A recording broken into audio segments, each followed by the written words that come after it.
বাঙালির কাছে বইমেলা একটা আলাদাই আবেগ। মূলত এর কারণ আমার মনে হয় বই মেলা বাঙালিদের একটা সবচেয়ে বড় উৎসব এবং একটা মিলন ক্ষেত্র।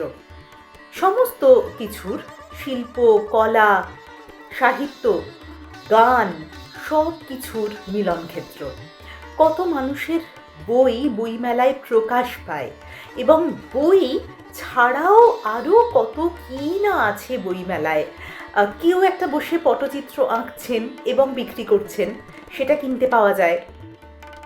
আবার কখনো কখনো বইয়ের হারিয়ে যাওয়া কোনো সংকলন বা কোনো একটা এডিশন যেটা বহুদিন আগে আমি খুঁজছিলাম, সেটার পাওয়ার কিন্তু মানে সেই দুর্লভ জিনিসটা পাওয়ার একটা স্থান হলো বইমেলা।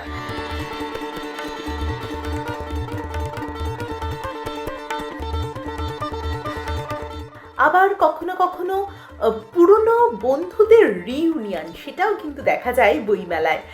সেই জন্য বই হয়তো আপনি অন্য কোথাও থেকে কিনছেন, অথবা আপনি বই পড়েন না, অথবা ইবুক পড়েন, কিন্তু বই মেলার গুরুত্ব কিন্তু অপরিসীম।